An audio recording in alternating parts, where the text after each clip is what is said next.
ndax tey dafa nekk bés bu rëy nekk bés bu màgg bi ma dégloo tey ki nga xam ne mooy président coopérative yi ak président maraîcher yi sama yaram dafa daw ndax xam ngeen man mii di wax ak yéen béykat la ingénieur agronome la kon lépp loo xam ne dafa dugg ci mbéy rek daf ma ñoo soxal suñu gouvernement nag xam ngeen ne li ko gën a soxal tey mooy mbéy ak industrie nooy fexe ba Sénégal mën a dundal Sénégal nooy fexe ba Sénégal dootuñu jéggaani soble dootuñu jéggaani banane dootuñu jéggaani pomme de terre dootuñu sax jéggaani ceeb loolu la ñu sant loolu moo waral bés bi dafa nekk bés boo xam ne képp kuy jigéen képp kuy góor dinañ koy war a teew ndax li ñu nar a def mosul am biir Sénégal dañu bëgg a fexe ba lépp li fi ñorati muy pomme de terre muy oignon muy carotte ñu mën koo denc pendant 12 mois sur 12 ndax li ngeen xamul mooy loolu réew yu bëri def nañ ko déjà en France wala en Belgique soble bi ngeen di jot fii ak pomme de terre bi ngeen di jot fii dañ ko dencoon ci ay chambre froide yu mel nii pendant 6 mois ba 8 mois loolu nag la ñu bëgg a def fii en Ngomène waaye li gën a intéressant ci modèle bi mooy dootu leen am coono yi ngeen doon am ndax modèle bi ñu bëgg a def amul fii ci biir Sénégal li ñu bëgg a def ku béy rek ba pare rek li ngay daal def mooy ñëw fii ak coopérative bi indi sa produit ñu fay la nga dem dootoo am problème mévente dootoo am problème mu prix ndax DEPA moo koy def loolu moo am partout dans le monde sauf au Sénégal loolu suñ ko defee ci biir réew mi béykat alalam ak revenum kenn xamul nan nar toll dafa fekkee ne yëpp dafa ñorandoo mënuñu koo denc ku nekk yóbbu sa produit à Dakar les prix dañuy wàcc saako si 8000 saako 6000 saako 3000 ba saako 2000 loolu lañ fi bëgg a jënd fii biir Sénégal doot fi am loolu nag soo ko bëggee def il faut nga am plan ndax depuis 65 ans aucun gouvernement mos koo def je peux vous dire que le gouvernement du président de la République ak du premier ministre nous on va le faire comme l'a dit le premier ministre le ministre de l'agriculture lu ñu bëgg a def mooy fukk magasin yu mel nii la ñu bëgg a tabax pas yu ndaw bëgguñu def magasin woon nii 2500 mètres carrés nii 3000 mètres cubes bëgguñu def loolu dañu bëgg a def magasin boo xam ne 25 000 tonnes lay def de façon instantanée maanaam mën nga dugal 25 000 tonnes ci ñaari bis waaye magasin bi soo xoolee li mu mën a téye ci année mën na dem ba 100 000 tonnes ndax 25 000 tonnes yooyu dañ ko xel di jaay di ko indiwaat di ko dugalaat loolu moo tax li ñu koy installé fii dina mën a dem yóbbu lu tolloog justement 250 000 tonnes kon loolu mooy la vision loolu moo waral tey président de la République nga xam ne moo fi waroon teew tey président tey fi mu la waroon taxaw tey ndax ni ko lii soxle loolu moo waral ñu ñëw tey pour wax leen que rien ne sera plus comme avant wax leen que dañu bëgg ngeen jàppale suñu gouvernement ngeen wóoluñu parce que ñun lépp lu ñu la wax rek dañ koy def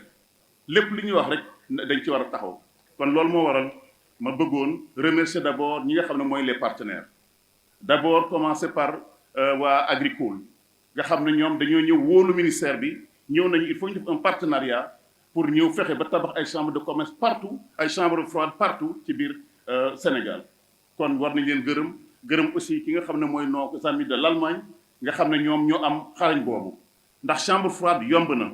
waaye chambre froide boo xam ne produit day baax 12 mois sur 12 loolu moo gën a jafe te ñoom dañu am xam-xam ci boobu kon monsieur l'ambassadeur maa ngi lay gërëm di la sant gërëm également les promoteurs du projet muy les sénégalais muy ñoom Pape ak Djibi ci liggéey bu rafet bi ñu def ak seen abnégation ndax su leen neexoon toog fële Dakar di jël seen i investissement dugal ci beneen domaine waaye mbéy mi ak stockage bi def leen fulaal moo tax ñëw kii gërëm aussi ki nga xam ne nag moom mooy Sembène le DG de l'ARM bëggoon ngeen tàccul ma ko baax a baax ndax damay naan toujours soo bëggee liggéey il faut nga fàtte sa montre soo xoolee 8 heures ngay liggéey par jour doo def dara day d'exceptionnel nit fekkee ne da ngay liggéey gouvernement bu mel ni suñu ñun muy un gouvernement patriotique da ngay liggéey 10 heures par jour 11 heures par jour 12 heures par jour te loolu laa gis au niveau du département du ministère de l'industrie kon fi may tëjee rek mooy d'abord gërëm waa filière bi inter oignon bi di leen wax ne relation yi bëgg am ak yéen relation yu dëggu la nar doon dañuy bëgg partout fi Sénégal foo leen taxaw di ngeen ñu gis ñun ndax suñu gouvernement c'est un gouvernement de terrain. Monsieur le ministre, non seulement vous m'enlevez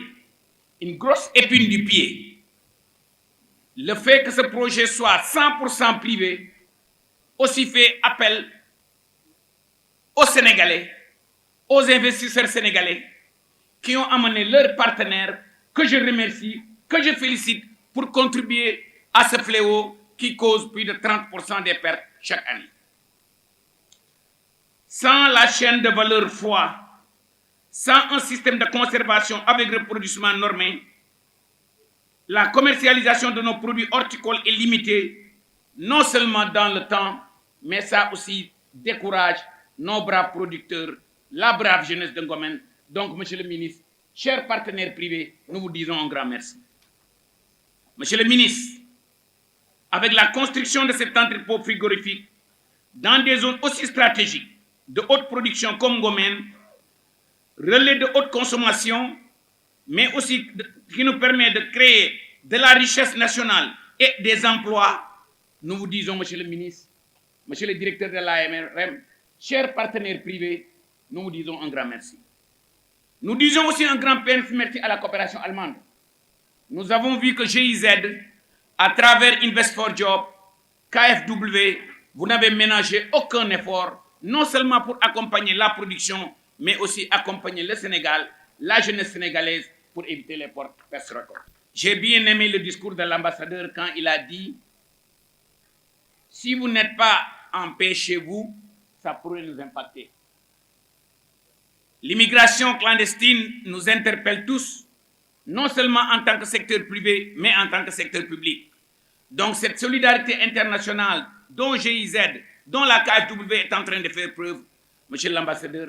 nous nous saluons à son juste titre. En tant que ministre de l'Agriculture, de la Souveraineté alimentaire et de l'Élevage, nous avons très vite compris, notre gouvernement a très vite compris que le socle de notre souveraineté alimentaire devait passer inéluctablement vers une modernisation de l'agriculture. Ces 18 derniers mois ont montré que si nous accélérons sur la production, nous avons eu des productions records d'oignons, 450 000 tonnes, de pommes de terre, 250 000 tonnes, de bananes, 112 000 tonnes, de maïs, 669 000 tonnes. Mais l'adage et l'expérience nous ont montré que sans ces infrastructures de stockage, nos agriculteurs ne peuvent pas être rentables. Donc, Monsieur le ministre de l'Industrie et du Commerce, Monsieur le directeur de l'ARM, nous vous disons un grand merci. L'horticulture constitue la composante la plus performante de notre agriculture sénégalaise. Avec des progressions constantes ces dernières années pour une production nationale dépassant 1 624 450 tonnes en 2023-2024, elle a enregistré une hausse de 23,5% comparée à la moyenne de ces 5 dernières années qui avoisine aux environs de 1 240 000 tonnes. Résultat record justifié par l'accompagnement de l'État. Au passage, je félicite et je remercie son Excellence le Président de la République et le Premier ministre pour les budgets records qu'ils nous ont donnés, non seulement à moi, au ministère de l'Agriculture, de la Souveraineté alimentaire et de l'Élevage, mais aussi au ministère de l'Industrie et du Commerce. Je dis souvent que l'agriculture, l'industrie, c'est comme une course de relais. Je vais courir jusqu'à un certain moment et je vais donner le bâton au ministre de l'Industrie et du Commerce. Donc ces investissements que le secteur privé sénégalais, avec leurs partenaires internationaux, viennent mobiliser 100% un investissement privé, Djibi, Pape et vos partenaires d'Agricole, nous vous disons un grand merci. Permettez-moi de dire que ces performances que nous avons réalisées ces 18 derniers mois reflètent d'une stratégie bien conçue, bien exécutée, inclusive, où les producteurs et l'État, main dans la main, travaillent ensemble pour un Sénégal juste, souverain et prospère.